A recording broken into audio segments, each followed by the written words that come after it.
All right. Good morning, Sun Devils. How are we? We are at the midweek point. I am so excited for a Thursday night football classic tomorrow as we face off against the Texas State Bobcats. Man, I'm looking forward to this game because I feel like their energy is just as heightened as we are. So, you know how we have that phrase, activate the valley? Their phrase is to take back Texas. So I think this is just another cool feature to the game. My main focus to covering the pregame and the hype to all this is basically addressing that this is probably going to be our toughest matchup to date. So the adversity and facing an away opponent, going in someone else's home stadium against someone else's home crowd, there's a lot of volume in that. And just as I want to translate the volume and how difficult this matchup is going to be, I also want to add volume on how significant our defense has been. The last two games, just by the statistics we've recorded, the performance we've put out on the field, your Sun Devils are the number one scoring defense in the entire nation. So what that pretty much infers is that no other team in college football in the entire country is scoring as aggressively as we are on defense. And you can thank so many key pieces, so many new additions to this defense. Not even just going over the fact that we're second and highest newest players on our team in terms of transfer portal additions, but as of right now, the addition of Brian Ward, our defensive coordinator, has pretty much blessed this team. And so going on Brian Ward's career, he was averaging 1.8 defensive turnovers per game on a career basis. He was previously spending time at Washington State. So it's really cool just to see how his talents and skill sets have translated to our defense and ultimately putting these players in positions to succeed. It all started from practice, and Kenny Dillingham harped on the fact that this defense was aggressive. They were the ones throwing the pitches, and through practice all the way through preseason, they spent continuous time going and focusing all their attention on getting the ball. If it ever hits the floor, the defense needs to come up with it. And this aggressiveness has definitely been visible because we're number one in defensive touchdowns in the nation. So hopefully we can continue to pretty much maintain this record. You know, as we play at Texas State, we're playing a turnover-happy Jordan McLeod, who already has 2 interceptions on the season. He's a 5-year college football player. You know, he's had some adversity, but he had a really great season last season with JMU. They had an 11-2 record. They were pretty significant. Now they're a recently additioned Division I team. But going back to date on the defense, right now I just love how aggressive we've been, especially with the key piece of Prince Doorball not being active yet, and we haven't even seen our best player a part of this defense. So I am really, really excited. One feature that I wanted to address right now in this segment is how interchangeable this defensive line has been. The depth has been noticeable, and I've absolutely loved how fresh every single person in the front seven has looked. You know, the rotating pieces, not even acknowledging how amazing CJ Fite, Jeff Clark, Clayton Smith, and Elijah O'Neal have been playing, but they've been rotating in with a Zach Swanson, who has been playing really, really well, and some other defensive linemen who honestly have been slept on, even by me. I'm still getting familiar with the depth on our front seven, but with time, obviously, I'll get to know all these guys. But as of right now, it was really cool just covering these last 2 weeks, and pretty much we had this projection of a high scoring defense, and it's manifested itself. And I'm really excited because obviously Coach Ward has put these guys in positions to succeed, but this defense looks like a Big 12 tier defense. They look like they can compete with anyone in our conference, and I'm very excited to see what we can do. So pretty much I wanted to go over this last little bit. I loved being at the game on Saturday from our end zone angle when we saw Clayton Smith sack Blake Shapen, and essentially Blake Shapen dropped the ball on his way down. CJ Fite scooped it up and dove and broke the pylon with his left hand stretching over the end zone and his entire body basically being out of bounds.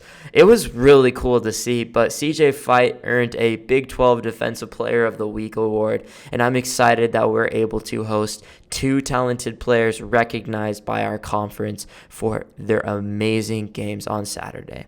As we go into our next segment, we'll have our AMA special.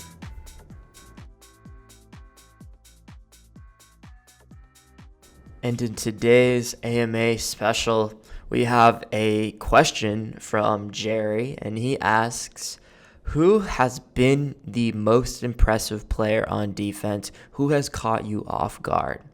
I love this question. Thank you so much, Jerry. This is cool because this is a player that I honestly had no expectation he was going to play as much. And when I did my depth chart video for your Sun Devils, I didn't even acknowledge this guy because I thought he was just going to be a backup strong safety. And I thought just by the bias of watching or playing college football 25 and seeing how highly rated Kamari Wilson is, he's at 85 overall in the game. Kind of surprising.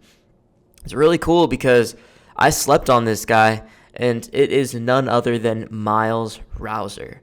I slept on Miles Rouser. I had no clue he was going to be of this caliber, and he has been, in my opinion, the number one defender to date, with recording 10 total tackles last week and really good 4 weighty tackles in week 1. And obviously his statistic was blown out of proportion because we blew out that team. I'm just so excited to have this kind of dime strong safety. He is phenomenal. So why this aggressive guy, this aggressive player is so valuable to this defense is because he is a moving missile. He can move all the way from in the box to in coverage behind the second level. I have loved how Miles Rouser has performed. And right now, going into our toughest matchup to date against Texas State right now, this guy, Miles Rouser, will be the independent variable. Why I say he's going to be the independent variable is simple. How we beat Jordan McLeod in this Texas State offense isn't the traditional blitzes, the pressures that we've seen in our first 2 weeks of football. This is going to be a unique game plan.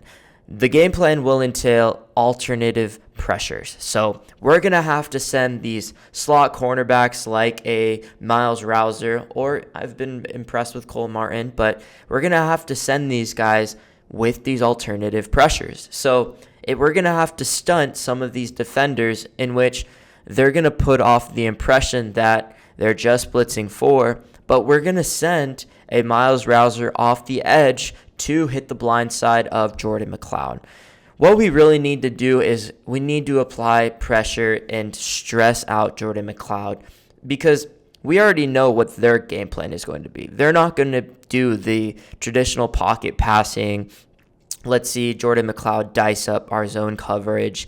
No, it's going to be a lot of bootlegs and play actions that uses Jordan McLeod's athleticism to their advantage, and they're going to be able to run away from a lot of our pass rush from our contain. And so their entire intention will be to escape the pocket and have Jordan McLeod extend plays and look for his receivers in ways where he's outside of the pocket but still behind the line of scrimmage, just away from all the trenches. And so when we have a Miles Rouser, this valuable player, he's going to be able to pressure Jordan McLeod into not giving him the liberty of extending the plays at his own expense of his athleticism. No, it's going to be him feeling the pressure and stress of, if I'm not escaping this pressure right now, I'm just going to get sacked. And so we need someone chasing him when he's doing those bootlegs. We need someone reading his RPOs, QB draws. And this is what Miles Rouser is going to do. It's like these pass rushers, we obviously want to get them in positions to pin back their ears on 3rd and long and to apply that forceful pressure. But right now, it's going to be a lot of first down, second downs where it's going to be a read with the run. And if Jordan McLeod keeps the ball, he's going to scramble to the right, scramble to the left, and look for ways to expand on his athleticism, to use his legs to his advantage. And we haven't faced a quarterback like this yet, and it's going to be really interesting to see the game plan from Coach Ward, but I already kind of know. It's like my projection is simple. We need to send these alternative pressures from our strong safeties and our slot cornerbacks, and I'm going to be excited to see maybe a Shamari Simmons in the box as well, just adding that extra element to stopping their run, putting them in positions like a 2nd and 12, a 3rd and 10. We got to get some TFLs right now, but if we are able to sack Jordan McLeod, or if we're able to chase him down, make him uncomfortable when he evades the pressure, evades the pocket, tries to use his athleticism to his advantage, I could see a guy like Miles Rouser really, really balling out. Obviously, I'm so excited to see how Elijah O'Neal and Clayton Smith do. Prince Storball is going to come in soon, and I can't wait to see what his talents will be like with this turnover-happy defense. But I want to maintain our momentum right now. I really want to get a turnover on Jordan McLeod, whether it's an interception or a forced fumble. I loved how we forced Blake Shapen to fumble it. And this is really it. They're not going to do a lot of splash plays because they know we're going to cover that top. We're going to be playing disciplined zone coverage, and then when we're doing our man coverage, we're going to have that cover 1 robber and that cover 1 free safety really taking care of the deep zone. And I got us. I really got us taking advantage of Jordan McLeod and his inability to stay poised in the pocket, because that's really how you have to beat us. You have to have pocket discipline. You have to dice up the zones. And you have to know, okay, if I understand these play calls and I understand the leverage of our routes right now, and we have to probably pass outside the numbers to beat this ASU team. And we haven't faced a quality quarterback that understands this type of reading the defense. It's like we haven't. That no one's diced us up yet. We've been beat by very easy to stop splash plays. Like Wyoming didn't really have any splash plays, but the 2 splash plays that Mississippi State had where it was just broken coverage or a broken missed tackle that easily could have been prevented if we were just a lot more disciplined and focused in maintaining our aggressiveness through the entire game. But as of right now, this is going to be the hardest matchup to date. Tomorrow is going to be very exciting, but it's that Thursday night football classic. We got a good NFL game and a good ESPN-covered college football game. Your Sun Devils face the Bobcats, and we'll be here to document every single thing. But again, thank you guys so much, and I hope you guys have a wonderful rest of your Wednesday, and hope the day goes by fast, because tomorrow can't get here any sooner. Thank you guys. Have a wonderful day.